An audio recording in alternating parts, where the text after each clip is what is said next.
17장. 다윗이 자기 궁전에서 살고 있을 때였다. 어느 날 그는 예언자 나단에게 보시오, 나는 백향목 궁전에 살고 있는데 여호와의 법궤는 천막 속에 있소 하였다. 그러자 나단은 하나님이 왕과 함께 계시니 왕의 마음에 좋을 대로 하십시오 하고 대답하였다. 그러나 그날 밤 하나님께서 나단에게 말씀하셨다. 너는 가서 내 종 다윗에게 이렇게 전하여라. 너는 내 성전을 지을 자가 아니다. 나는 이스라엘 백성을 이집트에서 인도해낸 날부터 지금까지 성전에 있어 본 적이 없고 언제나 천막에 살면서 이리저리 옮겨 다녔다. 내가 이스라엘 백성과 함께 어느 곳으로 옮겨 다니든지 나는 내 백성의 목자들인 이스라엘 지도자들에게 어째서 나에게 백향목 성전을 지어주지 않느냐고 말한 적이 없다. 그러므로 너는 내 종 다윗에게 전능한 나 여호와가 이렇게 말한다고 일러주어라. 내가 들에서 양을 치던 너를 택하여 내 백성 이스라엘의 통치자로 삼았고 또 내가 어디로 가든지 내가 너와 함께하여 내 앞에서 너의 모든 대적을 파멸시켰다. 앞으로 나는 내 이름을 세계에서 가장 유명한 사람의 이름처럼 높여주겠다. 내가 내 백성 이스라엘을 위해 정착지를 마련해 주었으므로 그들이 다시는 옮겨 다니지 않아도 될 것이다. 사사들이 나라를 다스리던 시대부터 그들은 악한 민족들의 침략으로 많은 괴로움을 받아왔으나 다시는 그런 일이 없을 것이다. 너는 전쟁이 없는 태평 세월을 누리고 내 자손들은 계속 이스라엘을 다스릴 것이다. 이 세상에서 내 목숨이 다하여 내가 죽으면 내가 내 아들 중 하나에게 너의 왕위를 이어받게 하고 그의 나라를 견고하게 하겠다. 바로 그가 나를 위해 성전을 건축할 자이다. 그리고 나는 그의 나라가 영원히 지속되게 할 것이다. 나는 그의 아버지가 되고 그는 내 아들이 될 것이다. 내가 전에 사울에게 내 자비와 사랑을 거두었으나 그에게는 그렇게 하지 않을 것이다. 내가 그에게 내 백성과 내 나라를 맡길 것이니 그의 왕조가 영구히 지속될 것이다. 그래서 나단은 다윗에게 가서 여호와의 모든 말씀을 그대로 전해 주었다. 그러자 다윗은 성막에 들어가서 여호와 앞에 앉아 이렇게 기도하였다. 여호와 하나님이시여, 나는 누구며 내 가족이 무엇인데 나에게 이런 축복을 베풀어 주셨습니까? 여호와께서 나를 위해 이미 행하신 일도 과분한데 이제 내 집안의 장래일까지 말씀해 주셨으니 주께서는 마치 내가 대단한 사람이라도 되는 것처럼 여기셨습니다.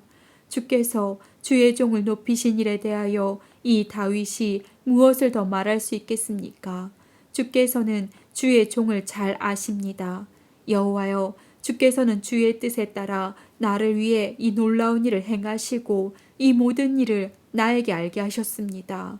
여호와여, 우리는 지금까지 주와 같은 신이 있다는 말을 들어보지 못했고 주 외에 참신이 있다는 말도 들어보지 못했습니다. 이 지구상에서 주의 백성 이스라엘과 같은 축복을 받은 나라가 어디 있습니까? 주께서는 이스라엘 민족을 주의 백성으로 삼으시고 그들을 이집트에서 구출해 내시고 그들 앞에서 다른 민족을 쫓아내셨습니다. 이처럼 주께서 그들을 위해 행하신 크고 놀라운 일들로 주의 명성이 온 세상에 퍼졌습니다.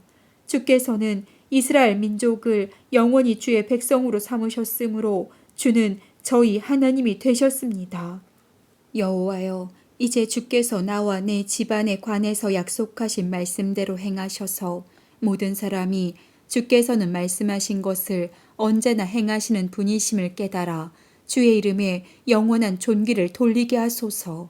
그러면 그들이 전능하신 여호와는 참으로 이스라엘의 하나님이시다 하고 외칠 것입니다. 그리고 주의 종 다윗의 왕조가 주 앞에서 영원히 견고할 것입니다. 나의 하나님이시여, 주께서 이 모든 것을 나에게 알리시고 또 나와 내 자손을 통하여 이스라엘 왕국을 세우겠다고 말씀하셨으므로 내가 이런 기도를 드릴 마음이 생겼습니다. 여호와여, 주는 하나님이십니다. 주께서 나에게 이런 좋은 약속을 하시고 이 종의 집안을 축복하시기를 기뻐하셨으니 이 축복이 주 앞에서 영원히 지속되게 하소서. 여호와여, 주께서 축복하셨으므로 이것은 영원히 누릴 축복입니다. 18장. 그 후에 다윗은 블레셋 사람을 쳐서 복종시키고 가드와 그 주변 일대의 부락들을 빼앗았으며 또 모압을 정복하고 매년 조공을 바치도록 하였다. 그런 다음 다윗은 하맛 부근에 있는 소바의 하닷 에셀 왕을 공격하였다. 이것은 하닷 에셀이 유프라테스 강 상류 일대를 다시 장악하려고 했기 때문이었다. 그 전투에서 다윗은 전차 1000대를 빼앗고 마병 7000명과 보병 20000명을 생포하였으며 전차 100대의 말을 제외한 나머지 말들은 모조리 발의 힘줄을 끊어버렸다. 그는 또 하닷 에셀을 도우러 온 다마스커스의 시리아군 22,000명을 죽이고 다마스커스에 주둔군을 두었다. 그때부터 시리아 사람은 다윗의 종이 되어 그에게 조공을 바쳤다. 이와 같이 여호와께서는 다윗이 가는 곳마다 그에게 승리를 주셨다. 다윗은 하닷 에셀 왕의 신하들이 사용하던 금방패를 빼앗아 예루살렘으로 가져왔고 또 하닷 에셀이 통치하던 성인 디브앗과 군에서 아주 많은 양의 놋도 빼앗아 왔다. 후에 솔로몬 왕은 그 놋을 녹여 그것으로 성전의 물탱크와 기둥과 여러 가지 놋그릇을 만들었다. 하맛 왕 도우는 다윗이 하닷 에셀과의 전투에서 승리했다는 말을 듣고 그를 축하하기 위해 자기 아들 하도람을 보냈다.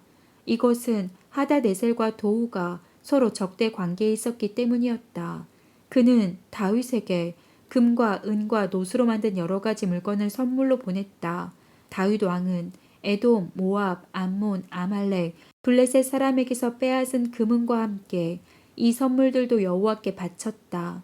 스루야의 아들 아비새가 소금 골짜기에서 에돔 사람 18,000명을 쳐 죽이고 에돔의 전 지역에 주둔군을 두었으므로 에돔 사람들도 다윗의 종이 되었다. 이와 같이 여호와께서는 다윗이 가는 곳마다 그에게 승리를 주셨다.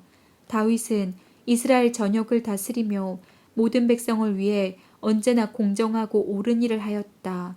당시 그의 군대 총사령관은 스루야의 아들 요압이었고 그의 역사관은 아일루스의 아들 여호사밧이었으며 제사장은 아이두베 아들 사독과 아비아달의 아들 아히멜렉이었다. 그리고 궁중서기관은 사워사였으며 그의 경호대장은 여우야다의 아들 분하야였고 궁중자문관은 그의 아들들이었다. 19장. 암몬의 나하스 왕이 죽자 그의 아들 하눈이 왕위를 계승하였다. 이때 다윗은 나하스가 자기에게 은혜를 베풀었으므로 그의 아들 하눈에게 호의를 베풀어야겠다고 생각하였다. 그래서 다윗은 그 아버지의 죽음의 조의를 표하려고 하눈에게 특사를 보냈다. 그러나 다윗이 보낸 조문단이 암몬 땅에 도착했을 때 하눈의 신하들이 그에게 말하였다.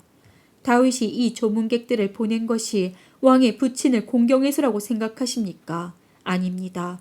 이들은 우리 동태를 살펴 이 성을 함락시키려고 여기에 온 것이 틀림없습니다. 그래서 하눈은 다윗이 보낸 조문단을 잡아다가 그들의 수염을 깎고 엉덩이 중앙 부위에서 그들의 옷을 잘라 아랫도리를 드러낸 채 돌려보냈다.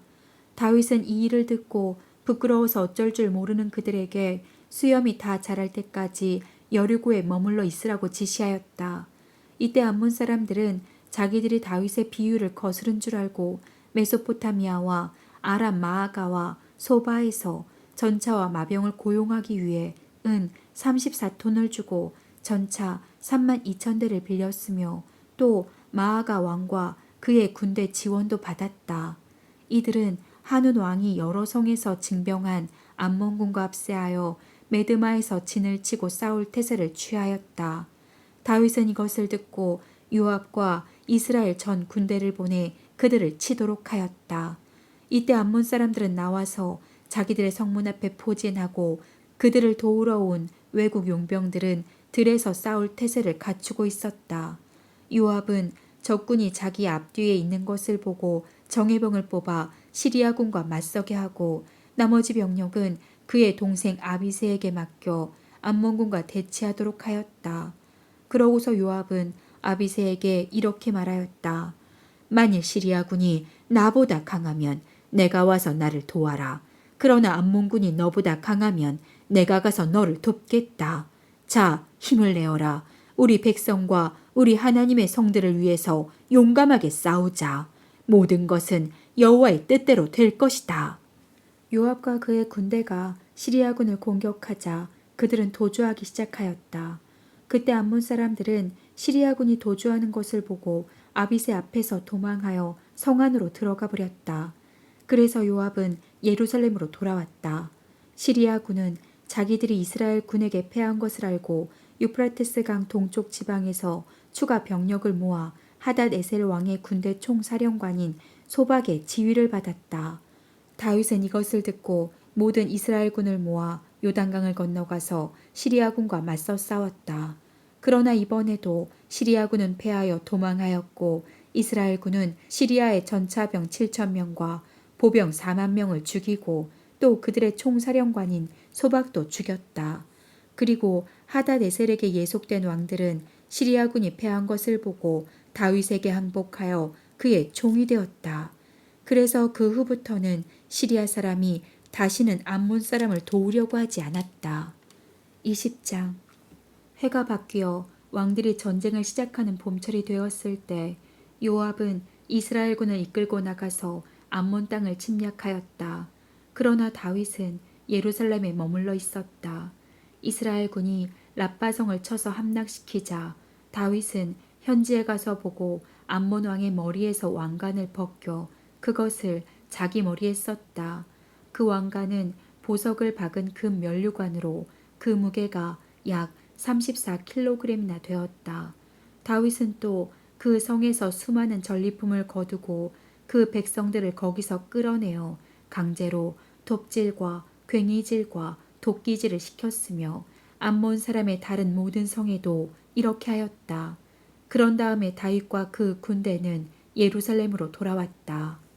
그 후에 게셀에서 블레셋 사람과 또 전쟁이 벌어졌다. 그때 후사 사람 십불개가 십배라는 거인을 쳐 죽이자 블레셋 사람은 항복하고 말았다. 블레셋 사람과 또 한 차례의 전쟁이 있었다. 이번에는 야일의 아들 에라난이 골리앗의 동생 라흐미를 죽였는데 그의 창자루는 배틀채만큼 굵었다. 가드에서 또 다른 전쟁이 있었다. 적군 가운데 양쪽 손가락과 발가락을 각각 6개씩 가진 거인 하나가 있었는데 그가 이스라엘을 모욕함으로 다윗의 형 시므아의 아들인 요나단이 그를 죽였다. 이상의 세 사람은 가드의 거인들이었으나 다윗과 그 부하들의 손에 모두 죽고 말았다.